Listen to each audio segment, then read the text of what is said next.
Hi there, it's David John, the Resourceful Coach, and what we're going to talk a little bit about today is being a single-figure golfer, but showing you 4 drills that definitely for me as a junior golfer helped me to get to that level.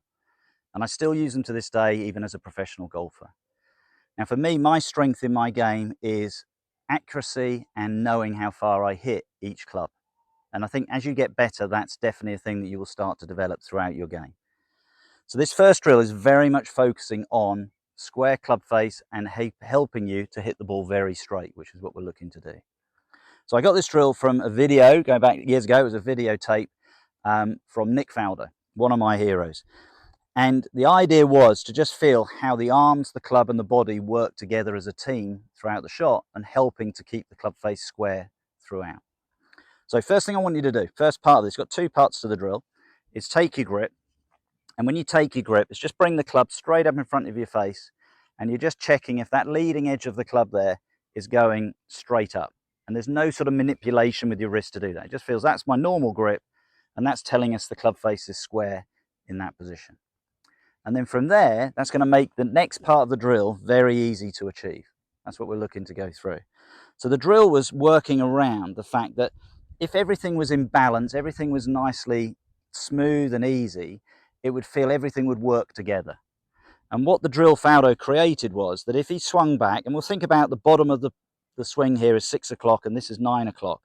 If he swung about halfway, say to 7:30, and he put the club down on the ground and now faced it, the club would look like he was back in his normal setup position. So what that's showing us, the top half of the body, the arms and the club, are working together. We're not trying to manipulate the club. We're not trying to force the body round. It just kept this sort of image that as the arms went back, the body just turned with it. If I now sit the club down and face it, it just looks like a normal setup position. So that showed me how I want to keep the club face square to the swing throughout the shot. Then he would do it the other side. So from there, we take it now the other side of the ball, and now we're sort of going through to 4:30, do the same thing, put the club down and through there. And that was probably more important, because what I see with my golfers, a lot of golfers, is they're coming through and you're trying to manipulate it. And what you want to feel is that club is just turning in balance with you as you go through. So you put it there, face it, and if it felt like your setup position, you've now kept that club face square throughout the swing. And you can check it both sides. Great thing with this drill, you can do this, as I said, anywhere you want. You can do this at home, in the back garden. It's not a big swing. You're not going to damage anything, but it's so simple. And if you can keep that consistent with every shot that you play, you're maintaining a square club face to the swing. And that's the most important thing we're looking to achieve. So here's our second drill. And this again carries on the idea of keeping a nice smooth swing throughout the shot, but we start to use a thing called the wrist cock. And the name of this drill is what we call the L to L swing. And if you've looked at some of my videos previously, there is a video out there a little bit more in depth about this, which is called 75% effort, 100% result. And the idea for me, what it taught me, was the importance of being sort of relaxed in my arms. I see it with a lot of golfers, a lot of tension. And then one, you either don't create the wrist cock correctly, or you then use it incorrectly on the downswing. So what we're looking for here, let's explain what we call the L to L swing. So the L to L is simply, I'm just going to swing my arms back, and if everything's nice and relaxed, the weight of the club should start to cock the wrist. And when my hand reaches pretty much shoulder height, you can see here I've got like a nice right angle position. We'll call that the L position. And then as we come down, if everything's relaxed, the weight of the club will release that angle, the arms go through, and I recreate that angle the other side. So I've always thought throughout the swing, we showed you with the first drill, whatever I do on the backswing, I want to be doing a similar thing on the follow through. The ball just happens to be something in the middle of that and gets picked up on the way through. So we'll just show you this drill. So simply L to L, not looking, it'll look like a 3/4 swing there to there. And okay, and this is a great drill working on your short game and developing your skills there. So we're just looking for that L to L. Let's hit you a couple of shots doing it. There. And I'm just putting an 8-iron up the practice ground there, just over 100 yards. No real effort going into it, but it creates rhythm, creates feel to the swing, and I want to sense that with every shot that I'm playing. So we call it the L to L swing. You get to shoulder height with the hands. There's the wrist cock. Nice and relaxed. The wrists will uncock. As they go through, the weight of the club will recock the wrist the other side. And hopefully what you can see, quite an effortless movement, to get the desired result we're looking for. Okay, and again, around that distance. And the nice thing is, the next drill we're going to show you, that fits in nicely because we want to sort of sense that we're getting a consistency of strike, so we start to understand how far we're hitting each club, which is really important when we go on the golf course. So here's our third drill, and this was all about controlling distance. We mentioned earlier, my strengths are I'm straight and I pretty much know how far I'm going to hit each club. And again, I'm not sure, this might have been another Nick Faldo drill. And what he would do is go out on the practice ground, and unlike now where we've got so many ranges and you've got top tracer machines, everything was about sort of learning how far to hit the ball. And when you looked at these top players, because they were the best players, you listened to them and you made sure you went and did some of the things that they did. So all we've got set up, you can see at 50 yards up the range, we've got an umbrella put down, turned it upside down, stuck it in the ground. And the goal was, years ago we'd have paced this out, we wouldn't have used a rangefinder, but we can now use a rangefinder. So we've got so many things in our favour to make these ideas a lot easier, but I don't see the golfer doing it. So I think because you took the time to pace it out, it meant a little bit more. So use your rangefinder, get to the practice ground, and then focus on it. And the goal was, could I land it inside that? So if I knew, I've got my gap wedge here, just going to play a little shot, a little bit like that L to L swing. And the idea is keeping that feeling of everything turning through together and see if I can land it on that umbrella. Okay, looks good. And it landed about, I would say, 2 yards over. So now what my brain's registering is I've hit that 52 yards through the air. Okay, and I'm never going to be disappointed with that. If I'm looking to land at 50 yards, I land at 52, I'm going to be in good shape. The goal then was to do it again. Repeat that idea through again. So from there, same idea, little L to L swing there, through. See what we got, just a little bit to the left, but the distance looked really good. So I'm landing around that area. So what I'm generating is a feel for the shot. I'm learning what the club's going to give me. And obviously you could change that distance. You can move it to 75 yards, 100 yards, you can move it to whatever you want. But as much as you can, if you're using the range and you're using something like Top Tracer, make sure you're getting good information of where you're landing the ball. That's the important number, because the conditions will change. You can see now here in the UK, we're coming up to sort of July and everything looks burnt to a cinder. We've had 2 or 3 months now of really dry weather in the UK.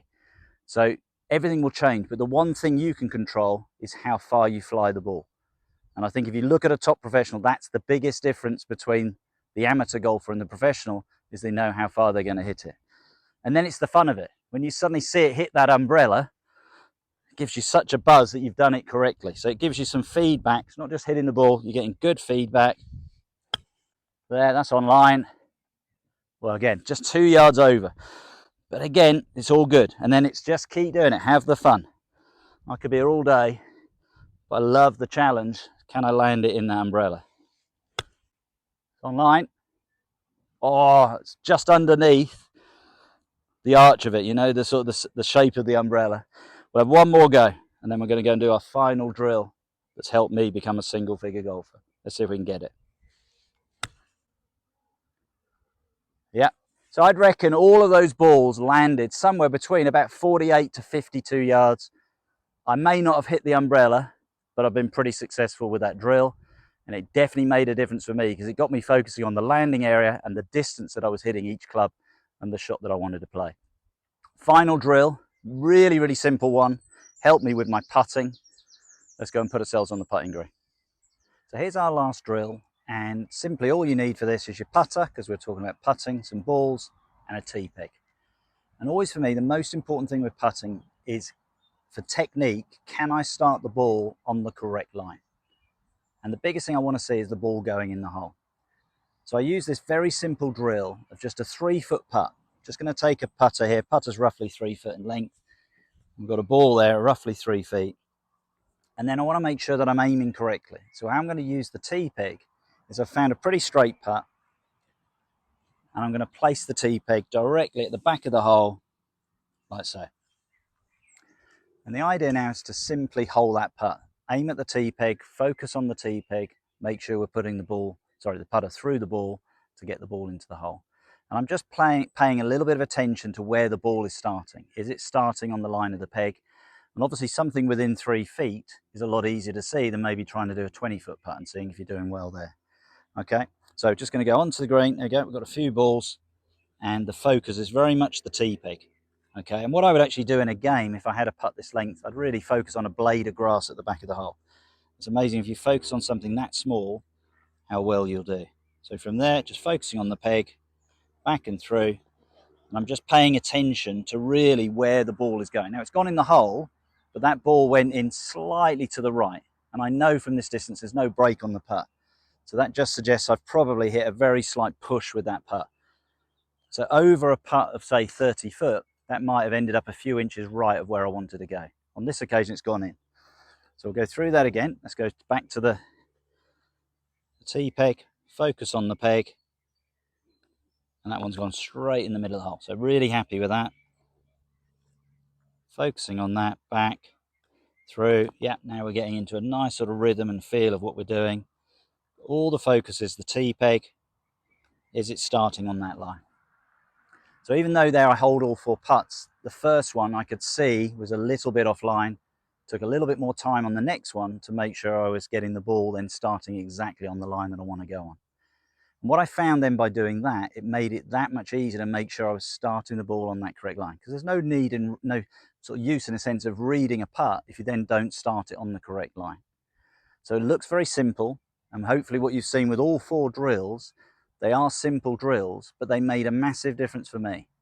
If we sort of talk about the last one with the putting, it made sure I started the ball on the right line.